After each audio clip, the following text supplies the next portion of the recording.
palabra del Señor. Y para ello vamos a recibir a su pastor y mi pastor, Benito, Don Beno Cañate. Oiga, apláudale al Señor. Aleluya. ¿Quién vive, iglesia? Amén, bendito el nombre del Señor. Bien, vamos a irnos al Salmo 25. Gloria a Dios. Cuando lo tengamos decimos un fuerte gloria a Dios. Amén. Y vamos a estar leyendo del Salmo del versículo 4 y el versículo 5. Amén. Gloria a Dios. Nos dice la palabra del Señor en el nombre del Padre, del Hijo y en la comunión del Espíritu Santo. Muéstrame, oh Jehová, tus caminos, enséñame tus sendas. Encamíname en tu verdad y enséñame, porque tú eres el Dios de mi salvación. En ti he esperado todo el día. Señor Dios Todopoderoso, te damos gracias por tu palabra en esta mañana. Gracias, Señor, porque sabemos que tú tienes cuidado de cada uno de nosotros. Señor, preparamos nuestra mente y nuestros corazones y lo ponemos en disposición de dejarnos enseñar por ti para así aprender lo que tú deseas que aprendamos. Porque no es de provecho en nuestra vida y en nuestro caminar en Cristo Jesús. Glorifica tu nombre una vez más en medio nuestro. Usa, Señor, esta vasija de barro como un instrumento de honra en tus manos para compartir tu palabra con tu pueblo, el pueblo de los santos. En el nombre de Jesús, amén y amén. ¿Podemos sentarnos, iglesia? Amén.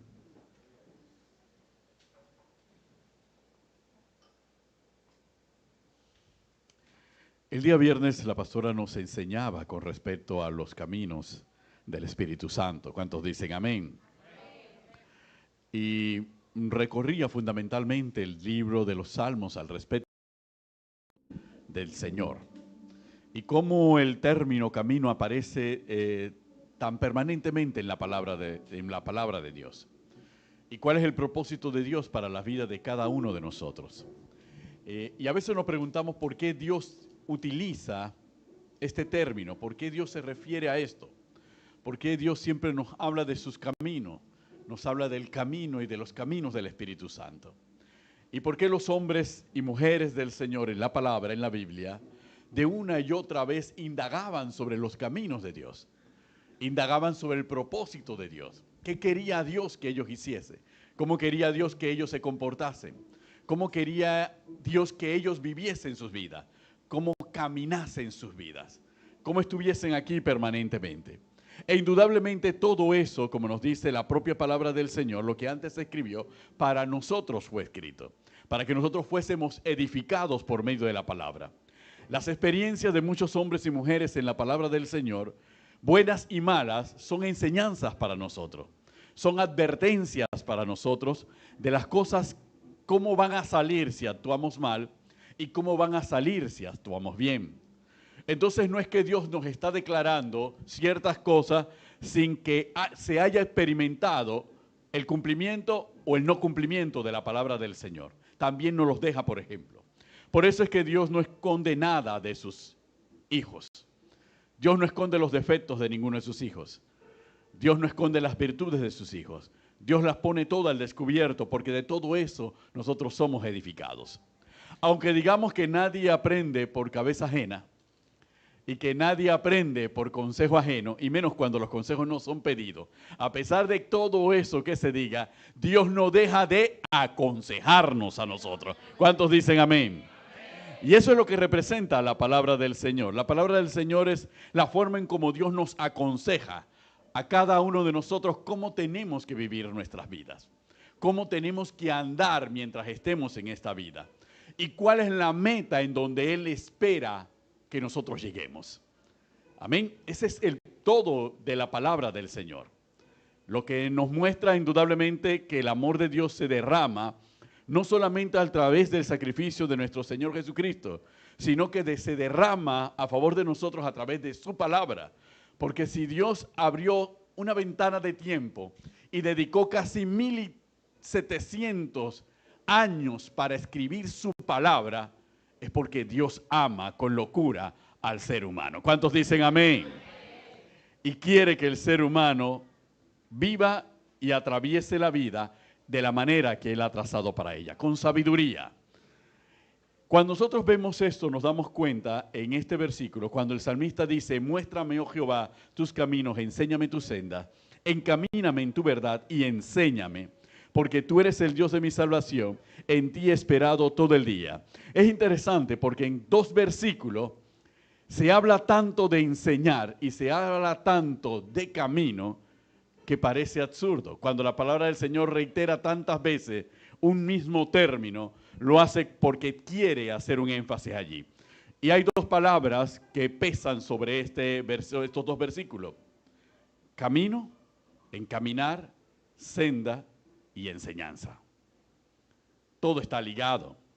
Porque para poder caminar los caminos del Señor, yo tengo que ser instruido por el que ha trazado el camino, cómo lo debo caminar. ¿Cuántos dicen amén?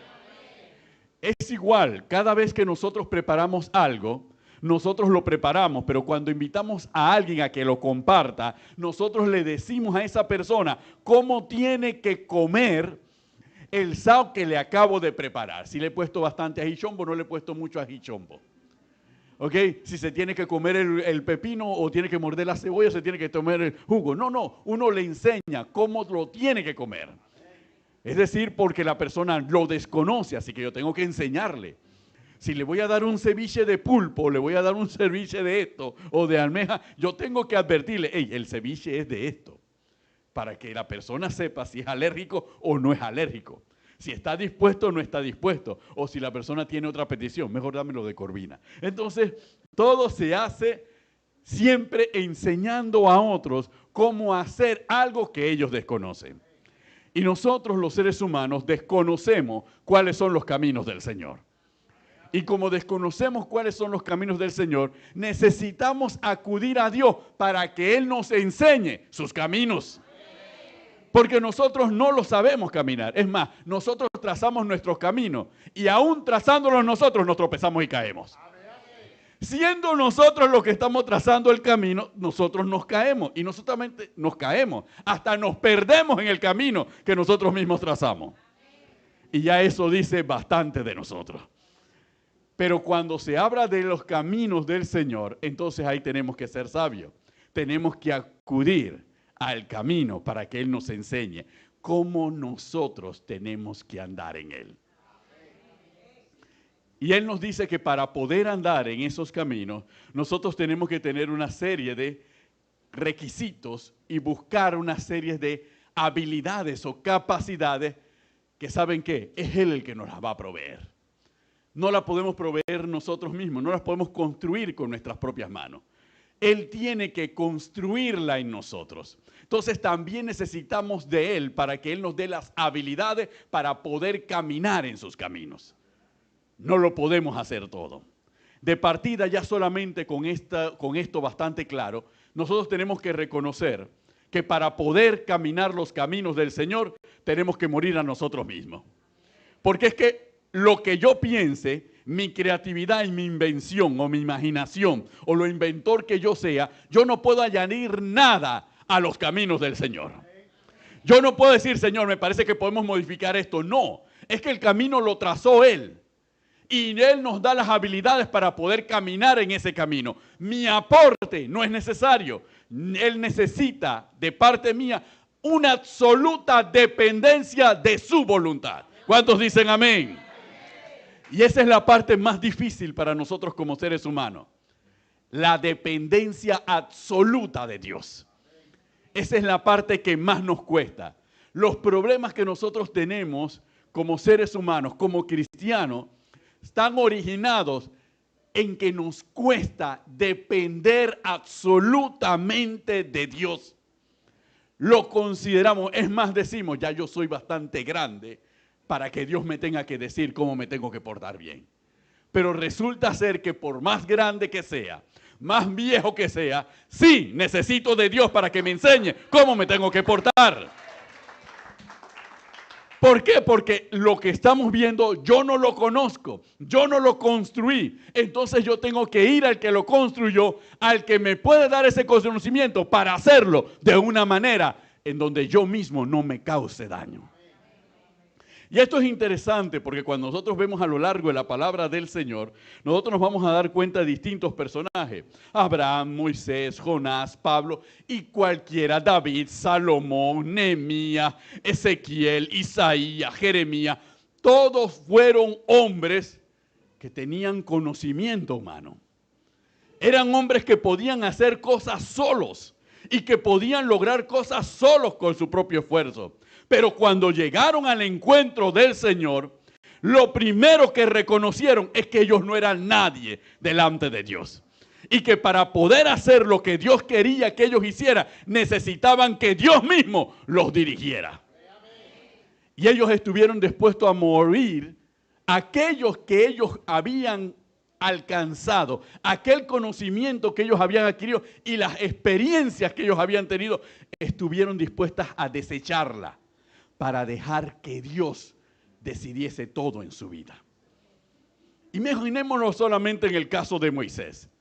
Moisés había sido criado por la hija de Faraón en toda la cultura egipcia, con el conocimiento místico de los egipcios y el conocimiento científico de los egipcios y el sistema de gobierno y las habilidades políticas y diplomáticas de los egipcios. Ese era Moisés. Y Egipto no es que era una tribu por allí. Egipto en su época era lo que hoy es los Estados Unidos, el país más poderoso de la tierra, que tenía todo el conocimiento y que nadie se le igualaba. En otras palabras, Moisés estudió en el Harvard de Egipto y tenía el doctorado de Harvard de Egipto. Así que él estaba enteramente preparado para manejar no solamente su vida, sino el mundo entero. Ese era Moisés. Pero cuando Moisés va a la zarza, Moisés se encuentra con el Dios verdadero, creador de todo el universo, y Moisés se presenta a él como alguien totalmente inútil. Yo no soy capaz, yo no tengo la fuerza, no tengo el conocimiento, no tengo la experiencia para hacer lo que tú me estás pidiendo que haga. Eso se llama humildad. Es renunciar a lo que todo el mundo considera que es lo mejor para abandonarse y someterse totalmente a la voluntad de Dios. ¿Y por qué hacemos esta explicación de Moisés? Porque la mayoría de los que estamos aquí no hemos estudiado en Harvard. Si acaso en la Universidad de Panamá. ¿Okay? Si acaso llegamos a la escuela secundaria. No hemos estudiado, no tenemos ese conocimiento de Moisés. Sin embargo, nos resistimos a la voluntad de Dios. Nos enfrentamos a Dios. Le pedimos a Dios que nos guíe en la vida, pero al final, espérate un momento, yo sé, Señor, yo sé cómo se hace esto. No. Es que nosotros no sabemos nada. El que lo sabe todo es Dios. Y a nosotros nos conviene que Dios nos diga cómo tenemos que hacer las cosas. ¿Cuántos dicen amén?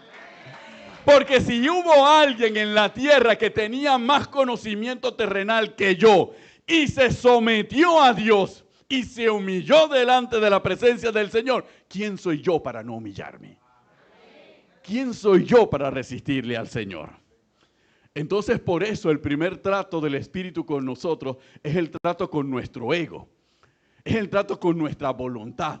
El trato con nuestra experiencia, con nuestra inteligencia, con nuestra sabiduría humana, que es necesario quebrarla.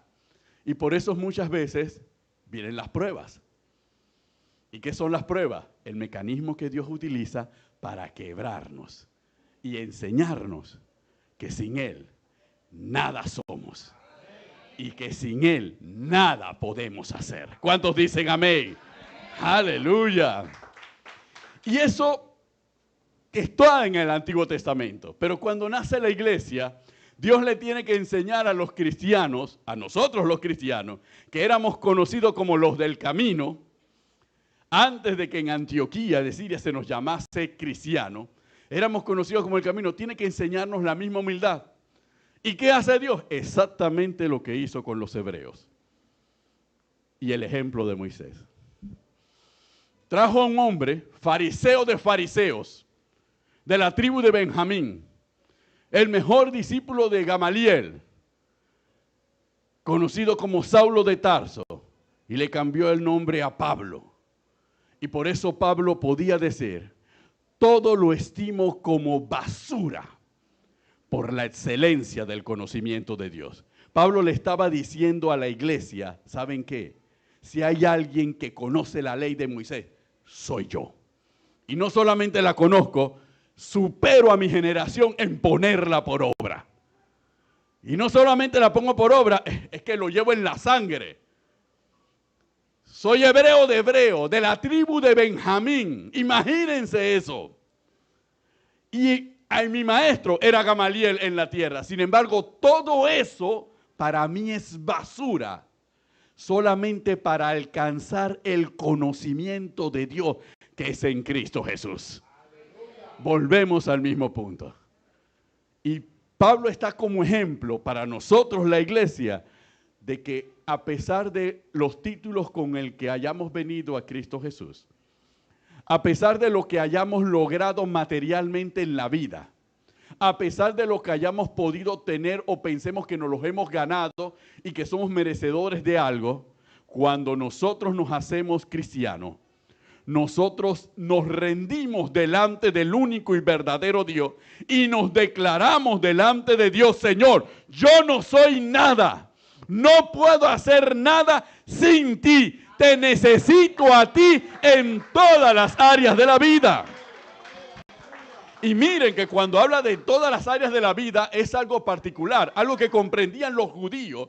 En virtud de todo eso es que cuando ellos hablaban y entendían los caminos del Señor, sabían que necesitaban a Dios en todas las áreas de la vida. Ellos nunca pensaron, yo necesito a Dios en la iglesia. En la sinagoga es que necesito a Dios. Ellos jamás pensaron de esa manera. No, yo solamente necesito a Dios si yo tengo un cargo dentro del Estado. No. Yo no necesito a Dios en eso. Yo necesito a Dios en mi matrimonio. Yo necesito a Dios para criar a mis hijos. Yo necesito a Dios en mi negocio. Yo necesito a Dios para relacionarme con mis vecinos. Yo necesito a Dios para tratar a mis trabajadores, para tratar a mi jefe. Yo necesito a Dios en todas las áreas de mi vida. Por eso sus caminos son enormes, porque yo necesito a Dios en todos mis caminos. Y necesito que Dios ordene todos mis caminos. ¿Cuántos dicen amén? ¿Y por qué razón? Porque los rabinos siempre comprendieron algo. La vida del ser humano está toda vinculada.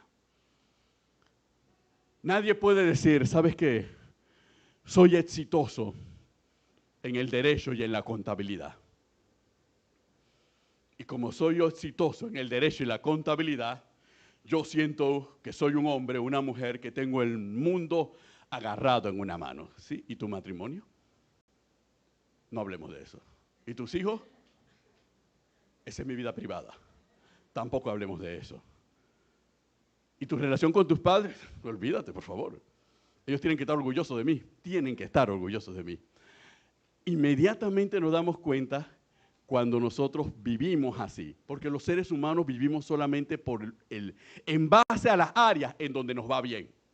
Y esas son las áreas que nosotros le mostramos a los demás. Esa es nuestra carta de presentación. Nadie cose como yo, así que lo que le voy a mostrar a todos, por favor, yo soy la modista. Entonces todo el mundo nos conoce como la modista. Pero cuando Dios entra a nuestra vida, nos damos cuenta que somos la modista por la gracia de Dios.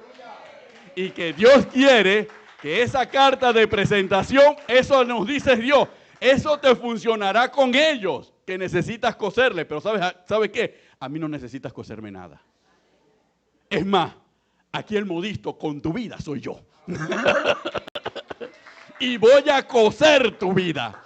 Y voy a darte el vestido que yo he determinado que te voy a dar. Y tú no vas a estar de acuerdo porque tú te crees la modista. Pero aquí el que va a tirar agujas soy yo, dice Jehová. Y van a ser en todas las áreas de tu vida. Porque esa es la carta de presentación mía a través de ti para que muchos se conviertan a Cristo Jesús. ¿Cuántos dicen amén?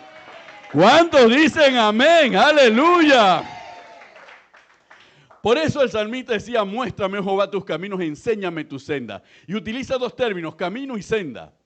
Porque camino significa, si lo vemos etimológicamente, es un trazo largo donde varias personas pueden transitar. Inclusive pueden transitar hasta animales y vehículos, ese es un camino. Pero una senda es algo más pequeño, más personal, no está muy transitado. Por eso se interpreta metafóricamente el camino como algo que está trazado como una manera de fe para llegar a un fin común. Pero la senda es el trato personalizado que Dios hace sobre el caminante. Porque las sendas no son iguales para todos. Todos tenemos sendas diferentes, pero todos vamos a tener el mismo destino. Lo que significa que vamos a caminar a otro ritmo, vamos a caminar de otra manera, vamos a detenernos de otra manera, pero es el trato personal de Dios con cada uno de nosotros. Por eso Él dice, muéstrame tus caminos, enséñame tus sendas para mí. ¿Cuál es el trato personal conmigo? ¿Cómo lo estás haciendo conmigo? Por eso es que la experiencia de César no va a ser la experiencia de vida de Yolanda. Pero los dos van a caminar el mismo camino de manera diferente y con un trato diferente, pero van a llegar al mismo destino. ¿Cuántos dicen amén? ¡Aleluya! Por eso dice después, encamíname en tu verdad y enséñame. Ahora el salmista le dice, ¿sabes qué? Sí, muéstrame tus caminos y enséñame tu senda, pero ahora encamíname, en otras palabras. Tómame y ponme en tu camino. Y no me sueltes. Como nosotros como padre encaminamos a nuestros hijos. Los tomamos de la mano y lo llevamos a la escuela. Ahí lo estamos encaminando. ¿Y cuánto tiempo lo hacemos? Hasta que ya él pueda ir solo a su destino. Pero a pesar de que vaya solo a su destino, siempre nos va a necesitar a nosotros por cualquier situación que le surja en el camino. Eso es lo que hace Dios con nosotros. Por eso nosotros pasamos de una etapa de nuevos convertidos. Dios nos toma de la mano y nos mete en este camino. Y nos guía en esta senda. Y nosotros como niños nos arretacamos. Hoy no me da la gana de ir para la escuela. Me duele la cabeza. Tengo fiebre. Tengo ganas de ir al baño. Aunque sea mentira. La mayoría es mentira. Ok, hago esto. Me arretaco en el camino. Empiezo a llorar. Me dice algo y lloro. Mejor me voy para la casa. Y nosotros tenemos que mantenernos firmes, como Dios se mantiene firme con nosotros, para de todas maneras vas a caminar este camino. Y eso es lo que Dios hace con nosotros. La pastora nos daba el día viernes en esa versión. Dios nos tiene a veces que arrastrar. ¿Sí? Así como nosotros arrastramos a nuestros hijos porque eso les conviene, de la misma manera Dios lo hace con nosotros porque eso nos conviene. Pero nosotros pensamos que como ya somos grandecitos, a nosotros nadie nos va a arrastrar. Solo la vecina que nos grita que en cualquier momento te voy a arrastrar. Aleluya. Por eso dice, encamíname en tu verdad y enséñame, porque tú eres el Dios de mi salvación, en ti he esperado todo el día. Cuando uno reflexiona sobre todos estos aspectos, uno se pregunta lo siguiente. Hay varias características. Una de las principales características para caminar los caminos, la fe es esencial para cumplir la voluntad del Señor. Yo no puedo caminar este camino si no tengo fe. La fe es esencial para caminar en la voluntad del Señor.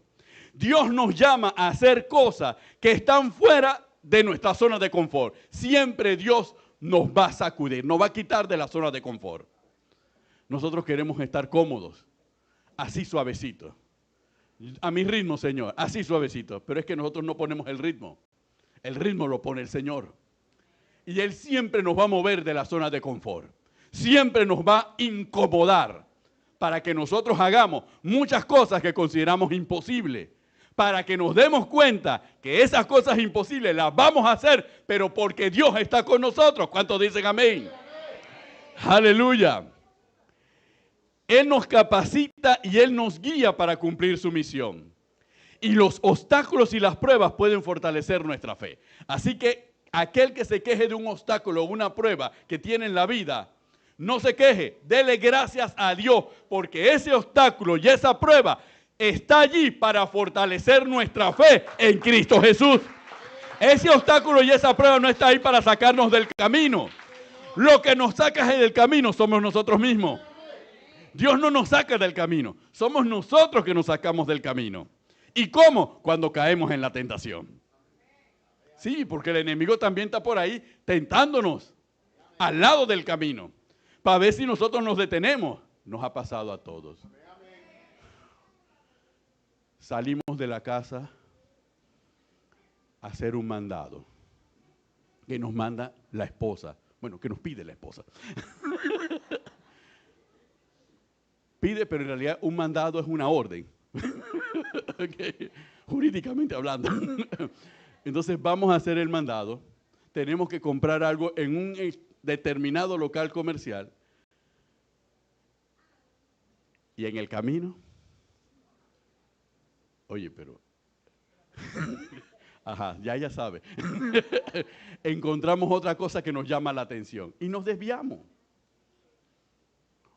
O encontramos a un amigo que teníamos tiempo que no veíamos y nos detenemos. Y después vienen los dolores de cabeza, que se nos olvidó el mandado, o que regresamos tarde, o que regresamos sin el mandado. ¿Y quién nos va a creer? Eso ocurre en nuestras vidas normales. Y espiritualmente ocurre exactamente lo mismo. Exactamente lo mismo. Nos encontramos con situaciones, con aspectos en este caminar que nos distraen y nos apartan del camino. Y caemos en la distracción, caemos en la tentación y somos apartados del camino. En realidad, las tinieblas, ellas no están caminando el camino. Los demonios no están caminando el camino. Ellos no están caminando, ellos están al lado del camino. Haciéndonos ojitos, o cantándonos, o recordándonos cosas que nos gustaban en el pasado, para ver cómo nosotros nos detenemos en el camino y nos salimos del camino. Y caemos en la tentación y quedamos por ahí perdidos del camino.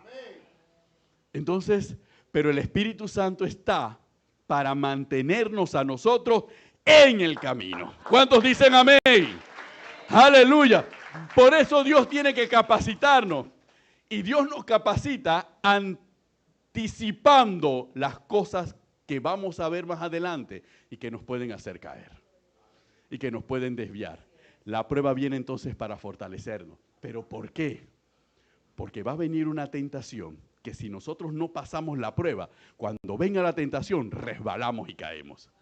Entonces la prueba es para eso, para fortalecernos y prepararnos, porque Dios nos ama tanto que Él dice, definitivamente, Yemal como que va a incitar. Mira, yo estoy viendo lo que está más adelante de Yemal. No, yo tengo que poner una prueba a Yemal. Aquí le voy a poner la prueba. Porque cuando Yemal enfrente la tentación más adelante, como yo lo he fortalecido en la prueba, Yemal va a tener la fuerza de vencer la tentación y seguir adelante en el camino. ¡Aleluya! Eso hace el Espíritu Santo con nosotros. Eso hace el Espíritu Santo con nuestra vida.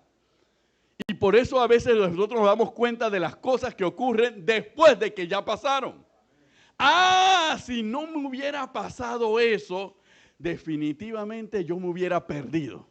Pero gracias a que eso me pasó, ahí me doy cuenta que eso que me pasó, que cuando lo estaba viviendo pensaba que era del diablo, era Dios mismo que me estaba preparando porque el diablo venía más adelante. ¿Cuántos dicen amén? Hay un refrán popular que más sabe el diablo por viejo que por diablo. ¿Ok? Pero frente a ese refrán, nosotros tenemos que estar claros. Él sabrá por viejo, pero Dios sabe por Dios. Amén.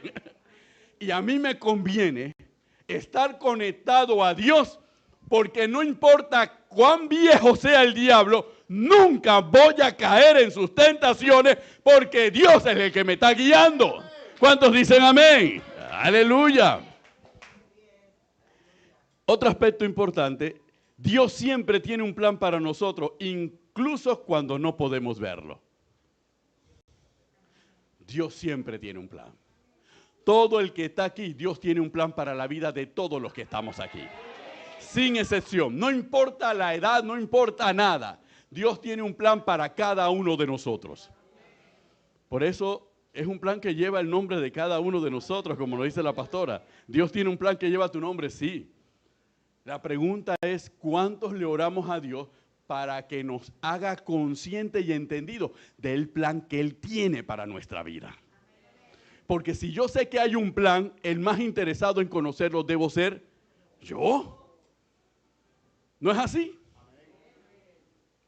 Cuando se están enamorando, el hombre tiene un plan con la mujer. Y el plan lleva una estrategia. Y y el hombre piensa que él tiene el plan. Y no sabe que la mujer también tiene un plan. Y el plan de la mujer es hacerlo creer a él que él está ganando.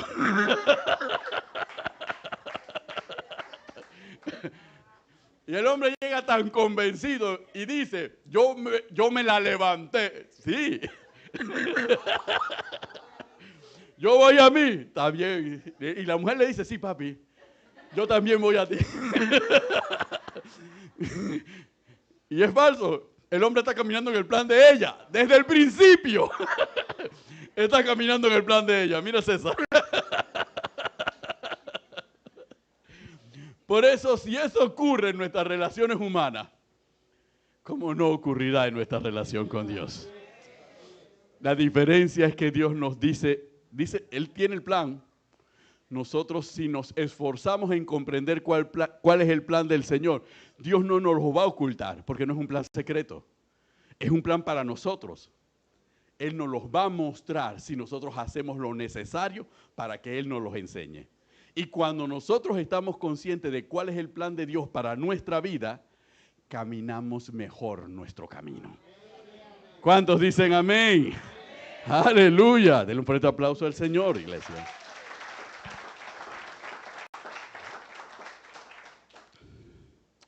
Dentro de ese enfoque, cuando uno estudia con respecto a la naturaleza de los caminos del Señor, uno se va, porque hablamos mucho del camino, hablamos de la senda, hablamos de los caminos del Espíritu Santo, pero en concreto, al final, ¿qué significa? ¿Cómo debo vivir mi vida? ¿Verdad? Entonces, hay dos aspectos que nosotros tenemos que tomar en consideración. La palabra del Señor nos dice cómo nosotros tenemos que vivir nuestra vida.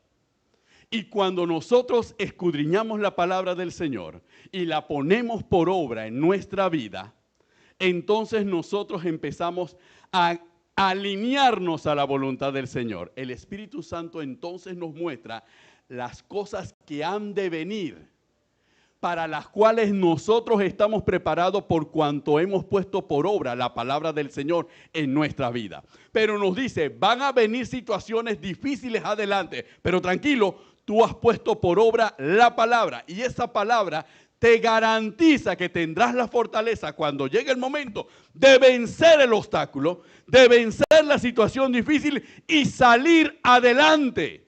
Pero yo te voy a mostrar cuál es la situación difícil que va a venir sobre ti. Eso fue un denominador común de Dios con los hombres de Dios. Abraham, después que le prometió a Isaac y le dio a Isaac e hicieron pacto y le dijo que su pueblo sería sobre las arenas del mar y más numeroso que las estrellas de los cielos, todo eso, y él sacrificó a Isaac y le devolvió a Isaac, no lo mates, Después que le dice todo eso a Abraham, Abraham dice, ya, he vencido la prueba. Ya salí adelante. Dios agarra a Abraham y le dice, Abraham, tu descendencia. ¿Cuál descendencia, Señor? Esa, la que va a ser más numerosa que la arena del mar. Tu descendencia será esclava 400 años en Egipto.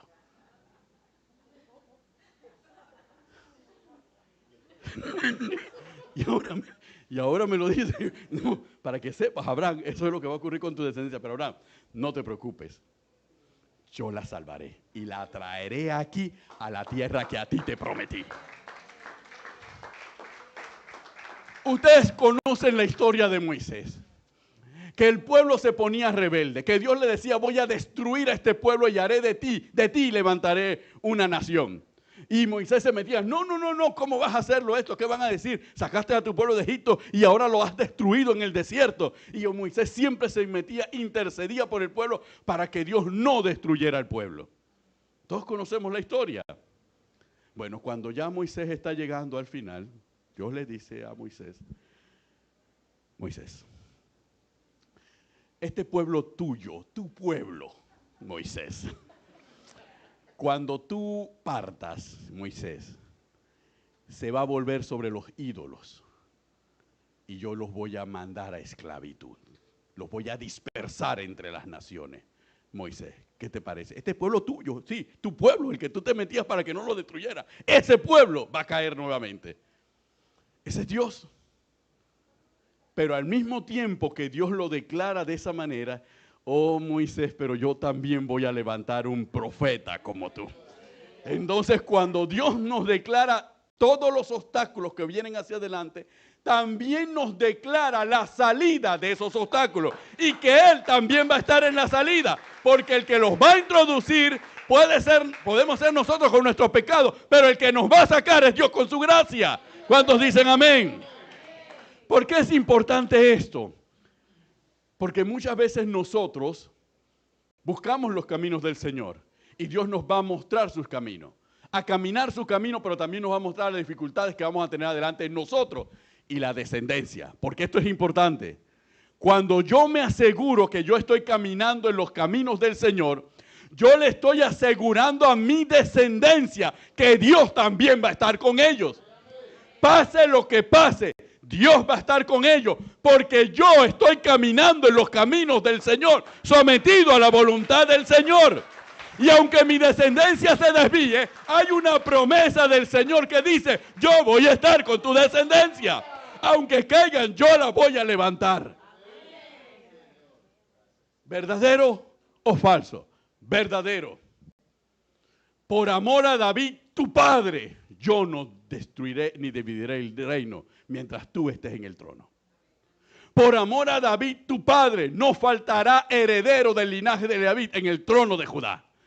Por amor a David, tu padre, porque yo soy el Dios de Abraham, de Isaac y de Jacob, se lo repetía una y otra vez, porque ellos se consagraron, porque ellos me obedecieron, porque ellos se sometieron, porque ellos caminaron mis caminos, aunque ustedes se desvíen, ven.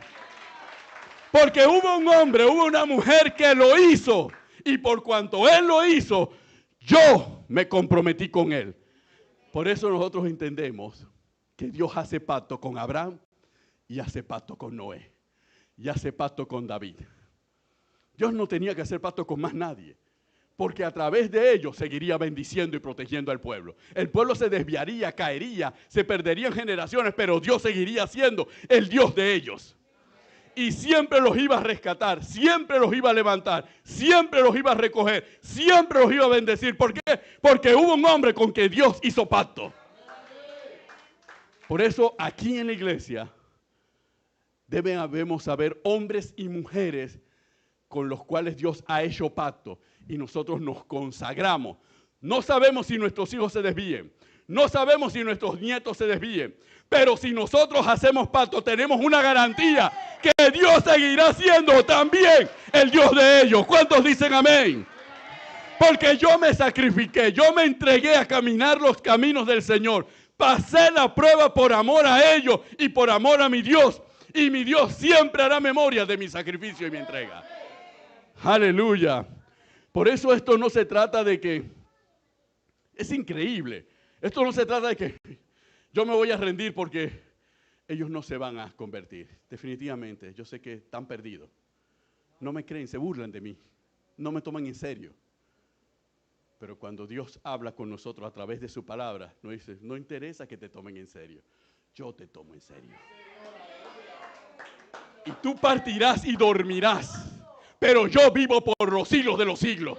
Y yo también llegará el momento y tocaré sus corazones. Y lo recordaré a su madre. Y le recordaré a su abuela. Y le recordaré a su padre. Y les haré saber que por lo que ellos hicieron, yo los bendigo también a ellos. ¿Cuántos dicen amén? Aleluya. Y eso es lo que los hebreos hasta el día de hoy tienen muy claro. Y uno, cuando analiza al Israel aún contemporáneo, uno se da cuenta cómo se encuentra en realidad.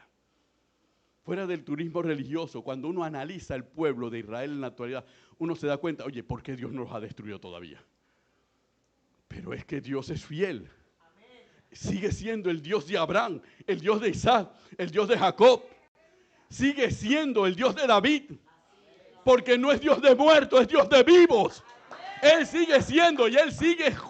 Y aunque es tarde, ellos también se convertirán. Y ellos también confesarán mi nombre. Y ellos también recibirán bendición. No importa cuántas veces se pierdan. No importa cuántas veces se levanten contra mí. Yo voy a reinar sobre ellos. ¿Cuántos dicen amén? Por eso fue lo que le dijo a Jeremías. Aunque mi pueblo no quiera, yo voy a reinar sobre ellos. Porque esa es la soberanía de Dios.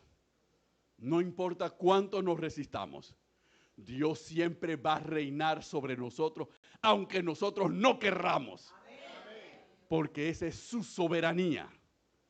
Y nadie le dice a Dios lo que puede o no puede hacer. ¿Cuántos dicen amén? Volviendo acá al punto, cuando nosotros vemos el Antiguo Testamento, hay un término en hebreo que se habla para cuando Dios trata un tema a través de varios capítulos y a través de varios libros. En hebreo se conoce como la parashá. Hay una parashá, que es la tercera parashá, que es la parashá Avot. La parashá Avot habla directamente sobre lo que es la conducta, sobre lo que es el comportamiento ético. La parashá Avot tiene que ver con el libro de Éxodo, del capítulo 20 al capítulo 24. Eso se conoce como la parashá Avot. La ley, los 10 mandamientos. Ahí Dios le dice al pueblo cómo tienen que vivir. No, y en Deuteronomio, del capítulo 21 hasta el capítulo 28, es una parashá ética que te dice inclusive cómo tienen que ser las relaciones con tu vecino. ¿En serio, pastor? En serio. Y te dice, por ejemplo, Julie, que si a tu vecino se le pierde una gallina que se le salió de la cerca y llega hasta tu patio, aunque tú estés peleada con tu vecino, no te comas la gallina. Agarra la gallina y cuando tu vecino aparezca o no aparezca y tú sabes que la gallina, tú llévale la gallina a su vecino. Y si se le pierde el perro también llévaselo. Y si se le perdieron los cachorros, llévaselo. Cualquier cosa que se pierda a una persona al lado tuyo y tú la encuentres y sepas a quién pertenecía esa persona, no te puedes quedar con esa cosa. Tienes que devolverla. Ah, ¿se acuerdan de la enseñanza de la abuelita? Cuando tú regresabas de la escuela, tú solamente tenías un cuarto de lápiz mongol, porque los otros 3/4 lo habían usado tus hermanos. Y tú tenías un cuarto de lápiz mongol. Y cuando llegabas a la escuela, llegabas con un mongol con una cabecita de muñequito. ¿Y qué te decía? ¿Eso de quién es? ¿De dónde sacaste eso? Te vas mañana y aquí vienes sin ese lápiz, entregándoselo al niño a quien le pertenece. Y tú, mínimo la dueña del lápiz o el dueño del lápiz. Pero no. ¿Por qué? Porque eso es una norma de comportamiento ético establecido en la Biblia. Que yo no me hago dueño de lo que no es mío. Ni aunque se le haya perdido a alguien. Yo no me puedo hacer dueño de lo que no es mío, porque yo tengo que saber que eso no es mío. Así que yo no puedo aplicar la norma ética del juega vivo panameño. ¿Ok? El que se fue para Barranquilla. No. Gloria a Dios, aleluya. Denle un fuerte aplauso al Señor. Bendito el nombre del Señor. Por eso no lo podemos tratar a través de una prédica, tendrá que ser tratado a través de una enseñanza sistemática, lo que significa cada parashá. Es decir, ¿dónde tiene que caer mi obediencia? Las partes concretas en que yo tengo que obedecer a Dios. Porque Dios lo dice en su palabra, que es así como yo tengo que comportarme. Quiere decir que, en ese sentido, yo no le puedo decir a Dios, Señor, revélame tus caminos. ¿Esa cartera es mía o tengo que devolverla? Señor, hay duda, hay incertidumbre en mí, Señor. Yo siento que tú me la pusiste en el camino, porque tú sabías, encima que tú me la pusiste en el camino. Miren a dónde llegamos en el diálogo con el Señor. Tú me la pusiste en el camino, porque tú sabías de que yo tengo necesidad. Típica oración de un cristiano pentecostal. Pero la palabra del Señor me dice que si esa cartera tiene contenido, es porque tiene un dueño y su dueño tiene que estarla extrañando. Por consiguiente, yo tengo que hacer lo necesario para que eso quede en poder de su dueño, porque eso es lo que me dice la Biblia. Ahí yo no tengo que consultar a Dios, porque está en su palabra. Yo consulto a Dios sobre la incertidumbre del mañana. Por eso es que la palabra nos dice que el Espíritu Santo nos mostrará las cosas que han de venir. Pero yo no consulto a Dios sobre lo que ya Él escribió, que es sobre lo cual yo tengo que andar y sobre lo cual tiene que comportarse y tengo que vivir yo, porque eso ya está en su palabra. Eso lo tengo que leer y escudriñar. ¿Cuántos dicen amén? Ah, es que yo no sabía, pastor, que todo eso está en la Biblia. Sí, todo eso está en la Biblia, hermano. Ética y santidad, justicia y liderazgo, hasta justicia y liderazgo también está establecido en la palabra del Señor, en la palabra del Señor. Y nos habla precisamente de la creación y el propósito divino. ¿Para qué estamos? ¿Para qué Dios nos creó? ¿Con qué fin Dios nos creó? Muchas veces andamos preguntando, ¿para qué yo estoy aquí en la tierra? ¿Qué hago aquí? Yo no tengo sentido. Mi vida no tiene sentido. No. La palabra nos dice que toda vida tiene sentido.